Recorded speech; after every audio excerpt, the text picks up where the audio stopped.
Hello there, guys. It's DJ Slope here from Slope's Game Room, and I'm not in my usual setup, which is just over there somewhere behind the child's chair.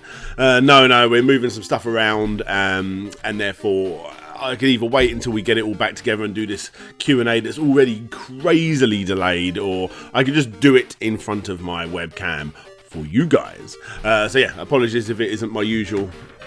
This is the camera I use, by the way. My usual camera. It's just what it is. It is what it is, sadly. And every so often I am going to look this way. The way I'm looking now is because I keep looking at myself. I really should turn that off and just stare this way. Right. Yes, it's the February Q&A. I'm very, very late. What's the date today? The 20th of March. Jeez. I'm very sorry, guys. It's taken so long. It'll only be a week or so before you get the next one. It's been crazy. It's been crazy. It's always the excuse, but it has been crazy. As you know, I'm going to be working with Sega, which I'm extremely excited about. Like, I can't put into words how excited I am about that. I cannot be more excited. Sega, which sort of like my Disney as a kid. Obviously Disney were my Disney, but I was really into Sega, and I still am. I obviously still am, and obviously the fact that they're doing a Mega Drive collection is right up my channel street. In fact, one of the next two complete histories is a game that's on that list that I haven't covered yet. A singular game that hasn't got any other kind of games around it or whatever. But yes, it's just a one-off game. So expect to see that. Expect to see that within the next two complete histories. I don't know when that will hit yet. Yes, so obviously that's coming up. The next two Play Expos, I believe I can tell you that I'm at. I'll tell you I'm at. Play London, I believe I'm going to be there. I don't know whether I'm going to be featured there or I'm going to be doing something with Kim there. I think I am. We'll see what gets announced. Regardless, I will be going. And Play Blackpool, I will be going there too. We'll see what gets announced, but I will, myself be going along. Yes, very, very excited about those. There are other things I'm working on some really nice big collaborations. Look at that, I've got a subscriber. You guys get to see when I get subscribers. Over. There he is. Tingle, tingle, tingle, tingle. Really need to get a better placement for my microphone. I'm working on a collaboration with a YouTuber. It's probably going to be the biggest YouTuber I've ever worked with, and I'm absolutely privileged, but still very early days. I'm working with a singer, actually, an anime singer. I don't know if that's the correct term. Apologies, but yes, I'm working with a singer on an upcoming probably quick shot video. We'll see how long it ends up, but I think it's going to be a quick shot video. Potentially two, actually. We'll see how it goes. And I'm working with Jimmy Happer on that again. Jimmy Happer's my go-to guy. Love that guy's work. Other than that, what else is happening in the world of Slope's Game Room? I have got to do some reviews, actually. I've been sent, I haven't got them out, but I've been sent some more goodies from Play Asia, East Asia Soft, so I've got about another 5 PS4 indie games that I'm going to be either streaming or doing something with. Yep, that'll be coming up. And what else? Oh, I might be doing a PlayStation 4 giveaway as well, so that's exciting. I've got Far Cry 5 coming in the next day or two. I've got the Retro Freak console that I still need to be getting a review out on. I'm working on that at the moment, which is always good. It means I get to play lots of retro games. So yes, there's a lot happening. I've probably even splurged into the following month, which means the Q&A I do in a couple of weeks' time. I'm really not going to have many updates to say. I've just told you them all. But yeah, big things are happening. But yes, working with Sega, baby. Yes, right. Anyway, it's the February Q&A. I have got 11 people asked me questions this month, which I think may be a record. Not bad, eh? I am waffling while it loads up. Here we go. Okay. Patrick Sturgos? I believe I got that right. What happens when Toby finds out that you can eat cereal without milk? Will you support his future decision to eat cereal dry, or will you disown him? He already knows that he can eat cereal dry. Excuse me. I believe it's a worldwide thing. You can get Cheerios around the world. I think I remember seeing those in America. Yes, Cheerios. As if, like, yeah, the only places in the world are England and America. There's nowhere else. There's nowhere else. Yes, he already has Cheerios. It's sort of a half-healthy thing for him to eat. Yeah, he doesn't eat it often, but, you know, when he's been good, he gets some Cheerios. It's better than giving him, I don't know, like Maltesers or something, isn't it? Yes, thank you very much for that, Patrick. Next up is Creamy Elephant. And Creamy Elephant, as usual, 5 questions. Okay. Thoughts on Nintendo Labo? Is this something you can see yourself getting? I can totally see you and Toby getting some father-son bonding time over it. I think it's a wonderful creative idea. Haters should remember this is designed with young kids in mind, not adults. Though I can see you using the fishing rod to play some Sega bass fishing-esque games. Bass fishing-esque games. Yes. He answered his own question. I feel the same, in all honesty. Labo isn't really for me, although if I had a lot of disposable income, I'd buy it in a heartbeat. Or if I was one of those channels that have got big, you know, since the Nintendo Switch hit, I'd probably buy it. Obviously, I'm going to buy it. They're obviously going to buy it. Yeah, I don't think I'm going to get it, if I'm honest. Even though you got the whole father-son bonding thing, I think there's other ways you can do that. We're playing a lot with Lego at the moment, which is always great. He may be slightly too young for Labo because he doesn't actually play any video games. In fact, there is a game. I don't know where it is. He's got a little camera. Oh, you can see it there on the sofa, which is like this little. I don't know, like it's just a really crap digital camera basically, but it's got little games on it, and there's one game where you just have to get through a maze, and he loves it. He just plays it over and over, and he's good at it. He's 2 years old, you know. So, or by the time you see the next Q&A, he'll be free. But yeah, I won't be getting it, but I don't see anything wrong with it. Don't shake the table, it shakes that. Right, next question. On the subject of Nintendo Labo, what accessories and games would you like to see? If they made something compatible with Doom, I'd be all over it. Whew, what could they do? They've got really creative so far, haven't they? So maybe I'll tell you what they could do. And it's probably the most basic thing, and you wouldn't even need to buy a Nintendo Labo for it, so they wouldn't do it. But there was a game on the Wii called Let's Tap, I think it was called, or just Tap Out or something. I think it was Let's Tap. It was created by Yuji Naka, guy made Sonic, or one of the guys that made Sonic. And it's, yeah, you put the Wii remote on a box. It comes with a box. You're, oh, what's this all come with? And you just, oh, it's nothing but literally a box. And you put the Wiimote on there, and you tap on the box, but the vibrations would knock into the Wiimote and make your little character run, and you hit them together and make them jump over, I don't know, like a hurdle or whatever. And there was loads of little games to do with that. You could do something like that with Nintendo Labo. I like the creative things. Other than that, I don't know. I mean, that stupid robot thing, I mean, that is insane, isn't it? I don't think, what could you do more than that? Get a whole astronaut outfit? Who knows? The possibilities are endless and very likely to break. Are there any series you'd like to collect absolutely everything you can for?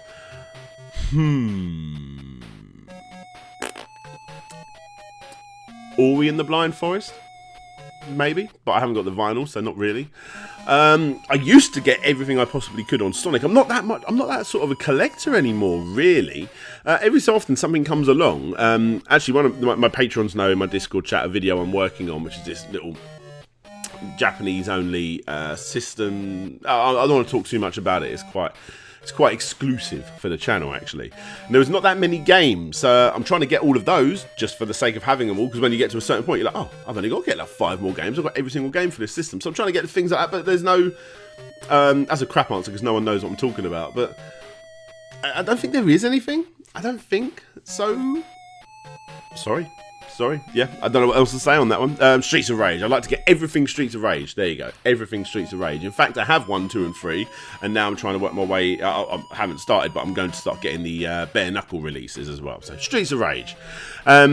Samba de Amigo video when? Yes, this is one that I spoke about a very long time, and then it hit me. I can't do that video because it's going to have loads of licensed music in it. So Larry's suggested that I do it as a -5% on the audio to try and get around the audio. I thought to myself, if I cut the whole video, like get the time, say it's like 10 minutes long, stretch it down to 5 minutes, and then get people on YouTube to go to the notification and change the speed back. That way it'll get around. You know, I was trying to work out weird things that I could do. In all honesty, I'll tell you where I am at with Samba de Amigo. Firstly, I'd never actually played it with the maracas, and I finally bought the maracas, and I don't think they're very good. Like, I think it's because it's been like, what, 15 years or 10 years, however long it's been. I've always wanted them, and I finally get them. I'm like, these really don't work very well, and I'm missing every other like thing. You know, maybe I need to spend a bit more time with it. So one, that put me off a little bit, and two, you got the music issue. So I'm thinking, with that said, I've actually written the beginning part of a script for that, you know, all the history. I am thinking maybe if I did it as an exclusive complete history for a DVD or a Blu-ray release of my complete histories, which I am thinking about, perhaps that will be the complete history that will make it on there as like a timed exclusive or a complete exclusive. Like I said, I feel like it might be a bit pointless putting it on YouTube, in all honesty. I keep going back and forth, so I might just be really, really shit with the audio. I can see, this is going to be awful audio, guys. I do apologise. And number 5, can you recall any video game related dreams you had recently? I had a dream not long ago that I was picked up in a crazy taxi and you were the driver. Not even joking, it was terrifying. Yes, even if I wasn't your taxi driver, you don't want to get in a car with me. I'm very known to crash my cars quite a lot. Yeah, it's not even a joke. I'm a horrific driver. I'm really not that very good. I haven't had a crash in a long time. I used to be a bad driver. Video game dreams. I really don't think I have, in all honesty. I had a dream once. 20 years ago? I don't know, a really long time ago. So I'm laying in my bed, and you know, it's all dark, but there's a little crack of light through the door, all that sort of thing. And I remember just seeing like this almost like this shape. Can you see that? Like this sort of a bit of an oval shape just sitting at the bottom of my bed. It was just really dark and it was shadowy. I can't really see it. And then I'm just laying there, and I'm thinking I'm genuinely awake because I'm just laying in bed, just looking at that circle. And then after a while, I'm looking at it, and I'm like, "What is that?" And I'm like, "What is that circle?" I'm just laying there, and then you start. I'm like, the fuck? And it was like Sonic's head, but it was so scary. It was so scary. But we're talking like it was 20 years ago, and it instantly woke me up. Yeah. Random, very random. But the random questions get the random answers. I can't get this back now in a good way. Ugh. Below. There we go. That'll do. Right, I feel like it's in my face. Let's answer another question. Thank you very much for that, Creamy Elephant. Long-time supporter of the show and hardcore chatter in the Discord chat room. Next question is from Ian A. Chapman. I always say it like I say it at the end of the videos.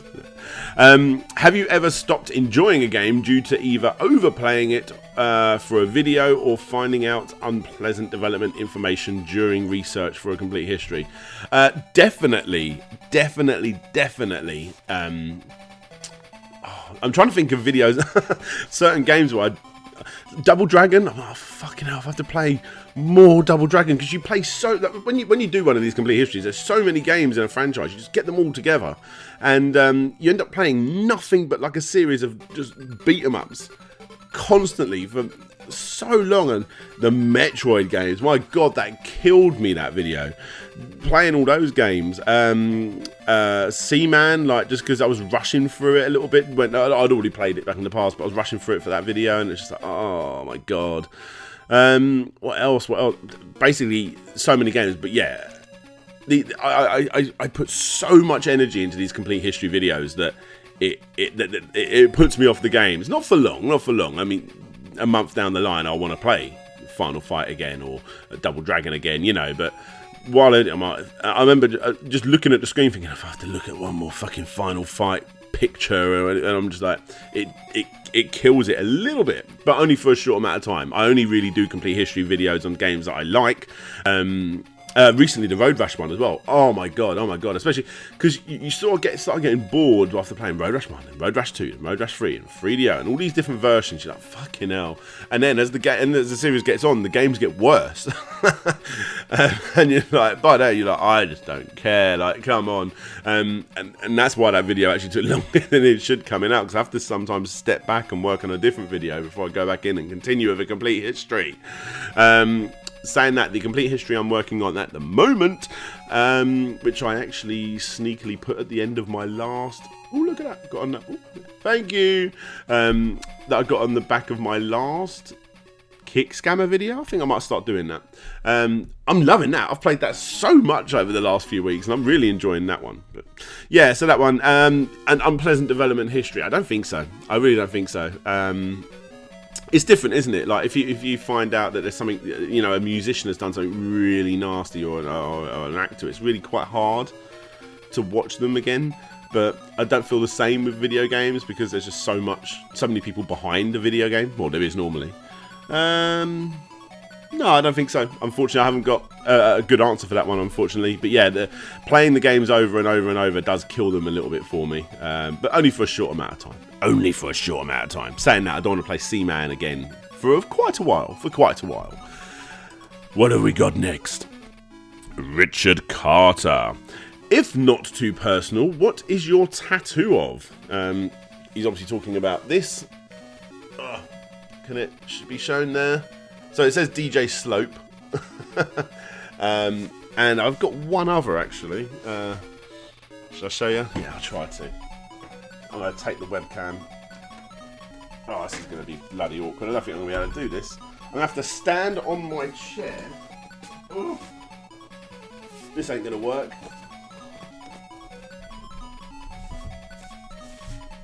There it is. They're my only two tattoos. Wow. Look at that. Getting down to the question. Right, so that one. I used to, I still do actually. I DJ at Download Festival, which is basically the #1 heavy metal. It's actually not completely heavy metal anymore, but you know, hard rock primarily. Festival in the world, in my opinion, at Donington. It used to be Ozfest. It was Monsters of Rock before that. So you know, got really good roots. And because I'm a DJ, I get my entertainment wristband, and I get to go backstage to certain areas. Certain areas are still off bounds to even to someone that actually plays there, like me. And yeah, there was a guy called who was it? It was Woody. Woody wasn't the guy that done the tattooist, but yeah, basically, yeah. I went back there and I said, "What tattoo would you want to put on me?" And he showed me it, and I was like, "Yes, I'd like that, please." And I said, "But please, you know, include the DJ Slope." And yeah, there we are. There it is. There it is. Everyone asks, why is the red D in the O? Because it just looks like J Slop Hair. I like it. I like it. And the one down there, I was actually underage and I got that. This girl thought Taz was cool. I fancied the girl. I got it. And I never even got with the girl. Kids. Don't be like me. But I love Taz as well. So that's all good. There you go, Richard. Oh, hang on. I think there was actually other questions. What else did you ask? I'm opening that back up again. Okay. Will there be a complete history of the Dizzy games and or Codemasters in the future? Dizzy games, 100% yes. There is a script that is about 3 or 4 pages long already. If you want to get an idea on how long videos are, my... what was it? The... Super Metroid, I think, was about 14 pages long. Between 12 and 14 pages long. So the Dizzy script so far is 4 pages long, but there's a lot of gaps. And the reason why is basically I've talked about certain parts of the history and a little bit about the games and all that sort of thing. And then me, and I'm working on another YouTuber with it as well. I'm working with Novabug. Basically the go-to guy for Amstrad. Him and Zypho. The go-to guys for Amstrad. Thank you, Rule Brad. Yes. And yeah, they're going to work with. He's going to work with me on the video, and we're going to interview the brothers. I've already spoke to them about it. I've got a book. Ooh, that side. There, that one that's lying down. That is a Dizzy history book. And yeah, basically, I'm going to be doing that video, and it looks really good. But it was before I changed my style, so it's been a long time coming. It's going to happen. The Codemasters video, perhaps one day in the future, probably not in 2018. I don't normally do the company histories. Maybe that'll be something I do in the future, but when Kim Justice is doing such a good job, got to give it to Kim. But yes, thank you very much for your question, Richard. Who's next? Slug Jones. Slug Jones. What's going on, Slug Jones? Slug Jones asks, Hiya Slope, love the channel, yada yada, etc, etc. I would like to hear about your first gaming memory, the earliest memory you have of video games, and what impression did they give you when you first encountered them? Much love from the States, Slug. So I've said it a few times, but I don't mind saying it again. The first video game I ever played, from what I remember, was either Oh Mummy, which is still a good game, or Bridget, which I think it was Bridget. I'm pretty sure it was Bridget. And Bridget, if you don't know, YouTube's your friend. Type in Bridget and Amstrad CPC. You'll probably find a Novabug or Zypho video on it. It's not a good game. It's not a good game. You start at the top of this little screen, and there's a bridge that goes like that, all the way into a little hut, and the people just one by one come out, almost lemming styly. I'm looking down here at the camera to make sure I'm getting my hands right. Yeah, they come down, and then another one comes down, but all these little bridges are all up all over it, so you've got to push the certain buttons on the keyboard to make the bridges go down, but you can't do more than one or possibly two at a time. Basically, no matter how good you get, it is impossible to do it to 100% completion. You have to let them fall, some of them. It's a really bad game. Repetitive music, but at the time, I mean, I don't know, 4 maybe something years old, something like that. I thought it was bloody incredible. Oh Mummy was still good, and that's a game. I think that was the first game I learned to play. It's so simple. You're just in a tomb. It's basically a room of squares, and you have to go around the squares and just basically put your little feet path all the way around every little square. It's so simple, but it's great. Yeah, I remember it being. It made me want to keep going for more, and every possible time I could save up any amount of money, pocket money, or mowing the lawn, whatever it would be, I would buy new games. So they obviously had a big impression of me, and look at me now. I'm bloody, I've got a YouTube channel. And at my 9-to-5 job today, someone recognised me. Something's going right for Slope's Game Room. But yeah, there you go. Thank you very much, Slug Jones, for that one. The first time I believe you've asked a question, so thank you for that one. We've got, I just saw the name of this one. This is Tim Do the Donkey Kong Labonte. Tim, let's see what you're going to ask me. What's a game you really like but everyone else seems to hate, and why? I don't know. I like the Angry Birds games. Like, they seem to get a lot of hate for some reason. What do I like that everyone else hates? Okay. I like the Sonic and All-Stars, not Sonic All-Star Racing, that's a bloody good game. What is it? Sonic and the Secret Ring and Sonic and the Black Knight. I think those games are quite good. I actually do think those games are quite good, and I remember I bought them because, you know, I'd been burnt by Sonic quite a few times, and by this point I'd stopped buying new games. I remember seeing in Games magazine, which is a really respectable publication, a little bit slightly to an older demographic. You know, it's not Games Master funky magazines, which was still good, but this was aimed at a slightly older demographic. The reviewer said that this was a really good move for Sega. For Sonic the Hedgehog, it's not perfect, but it's the right step in the right direction, and I bought it, and I agreed with everything he said. I thought those games were quite good. I mean, the first one and the Secret Rings, that was Sonic and the Secret Rings, the controls are really hard. I remember picking it up not long ago, and I'm like, geez, so put the time in, and they're good games. And I remember Black Knight being better. Storyline, get out of here. Arabian Night-esque stuff on Secret Rings and Black Knight, prehistoric. What the hell? No. Very bad. Naughty Sega. But gameplay, I stand by. They actually weren't that bad. I would have been alright if maybe a touchscreeny type version where, you know, it'd be easier to control rather than trying to do it with the joypad. Or I would like to have seen another game in that series. Not over something like Sonic Mania or something like that. But I wouldn't have mind seeing. I would much rather see a sequel to one of those games than Sonic. What was that? Super Mario Galaxy rip-off one. I can't remember what it was called, but you know what I'm on about. You know what I'm on about. Yeah, I thought those games were pretty good. So there you go. Hope that answers your question. Next up, this one, Andrew Dalton. And Andrew Dalton asks, let's go in here, load up. What's with the likes of Pandora's Box and all the knockoffs, which are basically preloaded Pi emulators being sold on the likes of eBay, do you think we're going to see a huge crackdown on emulation and ROMs with retro becoming so popular? Will it cause renewed interest in protecting the intellectual property? I don't know. You got to think of it like this. I mean, ROMs are naughty, aren't they? Let's look at it from, you know, Nintendo's point of view and all this sort of thing. The ROMs are naughty. You know, at the end of the day, you can go on Steam and buy a copy of Sonic the Hedgehog for £1 probably, or something, you know, really, really cheap. Or you could download it for free from MU Paradise or whatever. And let's face it, what does the majority of people do? I mean, the majority of the people watching this probably has the cartridge, but for whatever reason, you know, I still play ROMs when I'm streaming. I'm always playing ROMs. But for whatever reason, these websites still exist.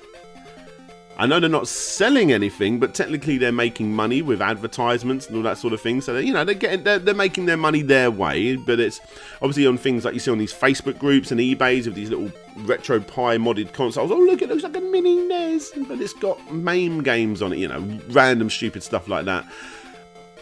I don't know. I think there'll be someone like Nintendo, no doubt, coming along and basically like cracking down, so you might not be able to get away with putting certain companies on there, maybe, but I don't know. I don't think so.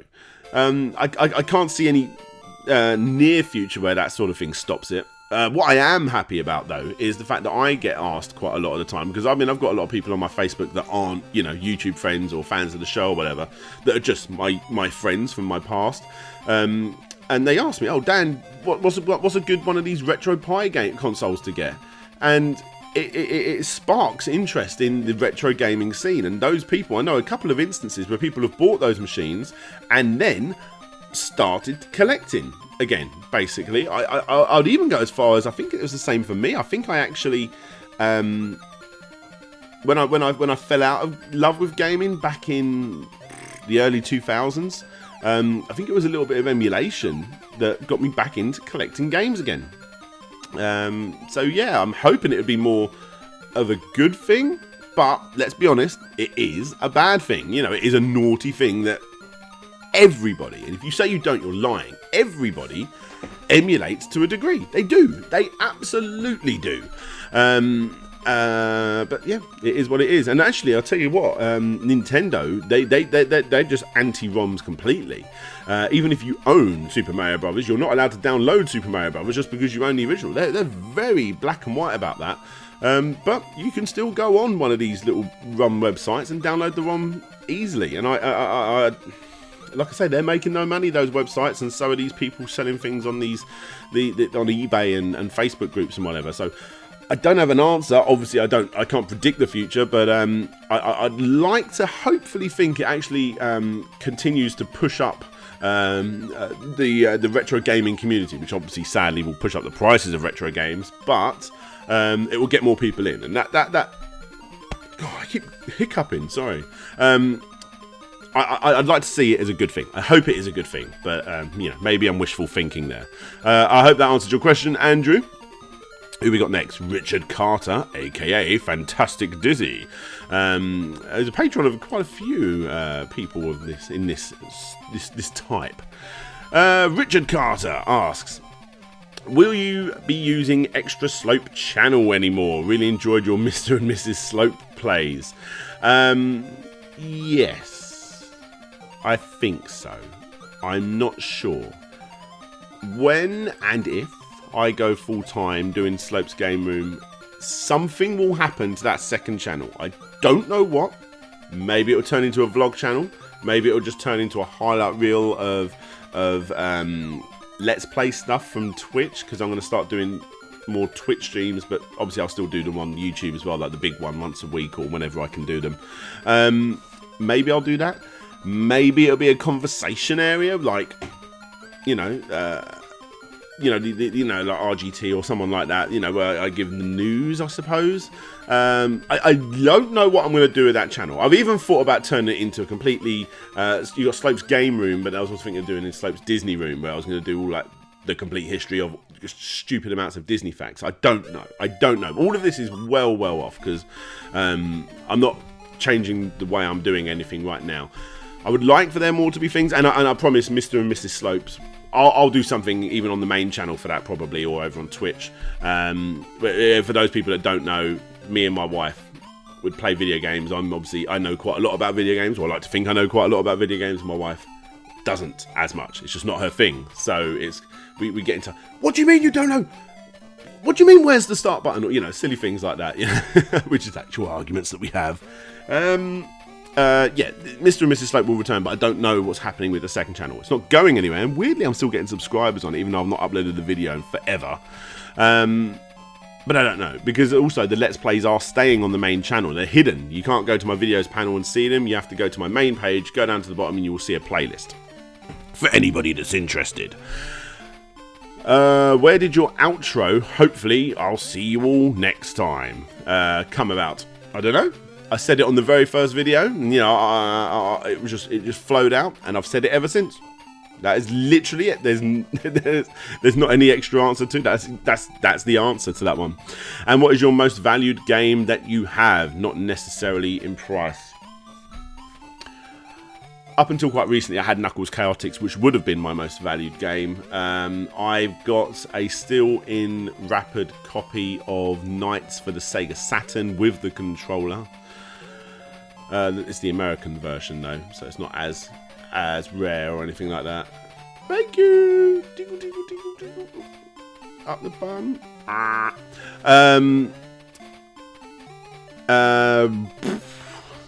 don't know. Probably that.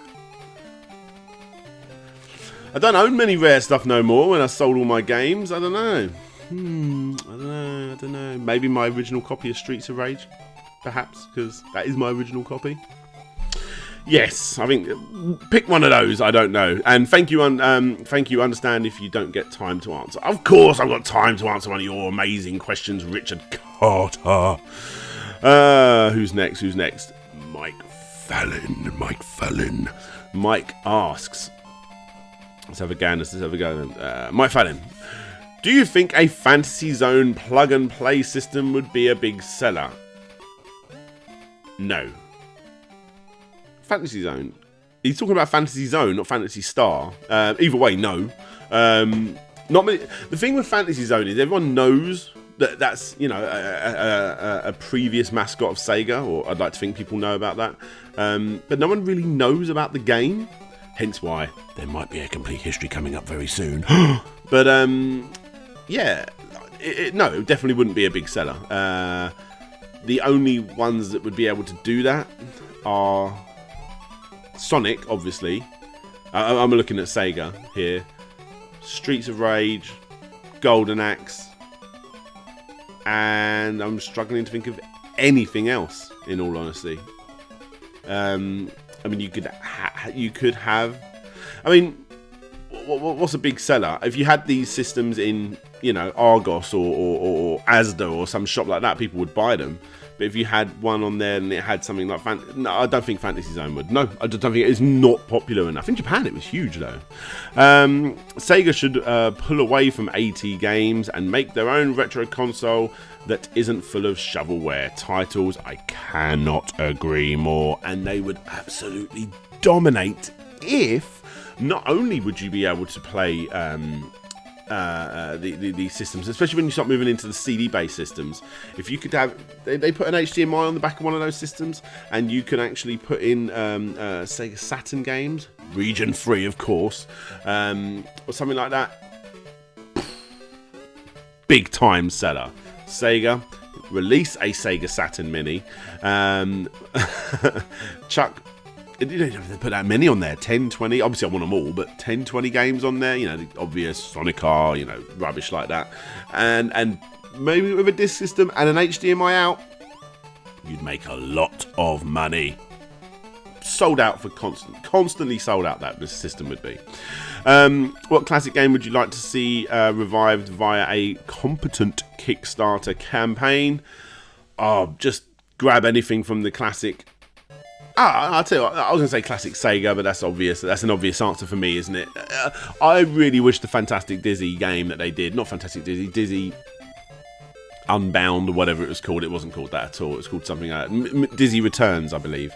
Yeah, I want to see a proper good Dizzy game in the art style that they showed. You know, it's a shame they didn't show a little bit more gameplay. Yeah, Dizzy, absolutely 100% Dizzy. I'd love a new Dizzy game. It would have been a brilliant game. Such a shame that game didn't come about. Such a shame. Would Road Rash work as a Paul W.S. Anderson film? I'm really sorry, I need to Google this. Paul W.S. Anderson. Anderson. I'm being stupid. That name totally rings a bell. Obviously it does. What films has he done? What films has he done? Oh, Mortal Kombat Resident Evil film series. Okay, yeah. I suppose that would make it obviously incredibly cheesy. Yeah, it wouldn't work in the sense it wouldn't be a big seller, but hey, I'd watch it. Urinals with integrated video games, yay or nay? They exist. They exist. There are games. I remember seeing videos of Japan urinals where you would wee, and I think it was maybe you was kicking a football or a soccer ball into a goal or something like that, but it was the area where you weed. Yes, absolutely. I would love that. I would absolutely love that. Is my hat like really lopsided? It fully is. Look at that. No. There we go. There we go. Mike Fallon, that one's from you. Thank you very much, buddy. Who is next? Dunder Control. Dunder Control asks, or Dunder, sorry. What inspired you to start your channel? Very obvious. I had my big time channels up. So I started off watching people like Angry Video Game Nerd, as everyone did. I obviously knew of Guru Larry already, I loved all these history pieces, like that people like actually Angry Video Game Nerd did a couple. We done that Atari Adventure series. Obviously Larry Bundy was doing it as well. Who else? Lazy Game Reviews. And as much as I love them, you know, take anything away from those sort of guys, but they weren't doing the stories that I knew about. So I sat on it for a while. I actually opened up the channel about 2 years before I finally started working on a video. If you look at the URL, I think it's DJ Slopes Room or something like that, because there wasn't going to just be Slopes Game Room. There was going to be Slopes Animation Room, Slopes Disney Room, Slopes Toy Room, or something like that, where I'd be reviewing different things in each room, but I've just kept it Game Room. Yeah, I did a history piece on Roland, which was my first video, although if you scroll back, it got removed because of a copyright thing. But it's been re-uploaded. You look through my videos, you'll find the Roland video. That was my first ever video. And yeah, it was a history piece that no one else was talking about to that length. I was sitting on it a little bit longer. I did the video, I scrapped it. I did the video, I scrapped it. And then I got the Retro Gamer magazine, which I was subscribed to. There they are there. And there was a big feature on the Amstrad. And they briefly mentioned Roland. I'm like, oh my god, I've got to get this done. And then Lazy Game Reviews actually got an Amstrad in. And I was like, oh my god, I've got to get this video out. And then I finally bashed it out over a long weekend of editing, because they used to take so long to edit compared to what they do now. And the channel was born. I got instant praise on that first video. I was very naughty. I posted it in parts of a forum that you're not supposed to post it in, but I got a crazy positive response over on the Retro Gamer, as in those magazines. The Retro Gamer, their official forums, they really liked the video, and that spurred me on to continue making more. And for the next year roughly, I did one a month, and then I pushed it up to about 2 a month, and then once a week, which is where I'm roughly at the moment, trying to get 2 out a week, but mostly failing. But yeah, that's where I am now, and that's where it's all started. Thank you very much, Dunder. I believe we've only got one more question, and would you believe it, Creamy Elephant. He's asking more questions. What are you doing, Creamy? Creamy, what are you asking? Okay, he's asked me too. Hey Dan, another great month. Congratulations on your recent collaboration with Sega. Big stuff ahead. Just 2 questions this month. He forgot he asked questions already. My fault, I've taken too long to make this video. Number 1. Crazy Taxi or Burnout? Picking one will erase the other series from existence. What do you pick? Oh, you bastard. I have to choose Burnout, I think. No. I played Crazy Taxi recently and I was awful at it, and I was like, I couldn't get the crazy starts and the crazy drifts exactly right how I used to do it, where Burnout just feels natural. But with that said, I feel like once you've completed Burnout 100%, and I'm talking on Paradise or whatever,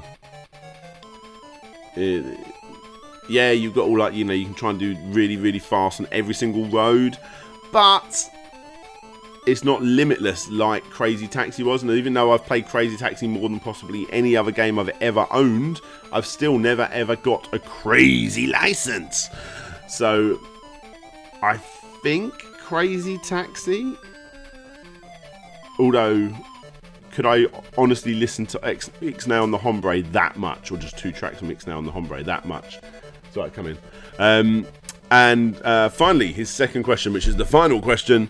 There's a lot of remastered games doing the rounds these days. What are your feelings on them? And of course, I have to ask, what games do you feel really deserve a remaster?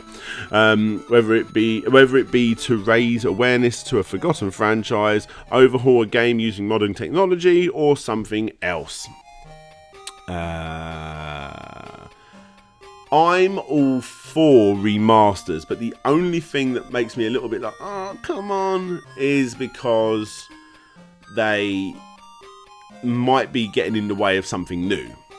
That's the only thing. But other than that, I'm all for remasters. Now, I haven't got it here, but Burnout Paradise, did that really need to be remastered? You know, it is genuinely in my top 10 games of all time, probably. So obviously I bought it, and obviously I'm loving playing through it again. And obviously it is better graphics, but not a massive overhaul. Now, when you look at a proper massive overhaul, you want to look at something like that Wonder Boy 3 game that came out. I mean, I remember I was actually talking to someone in the office recently, and they said, "Oh, do you remember Wonder Boy for the Master System?" Yeah, have you seen this? Showed it to them, and then when I was able to push that left trigger and change it from the beautiful new cartoony artwork that's absolutely gorgeous, so nice, and then just instantly flicks to the original Master System, color palette and those big fat pixels.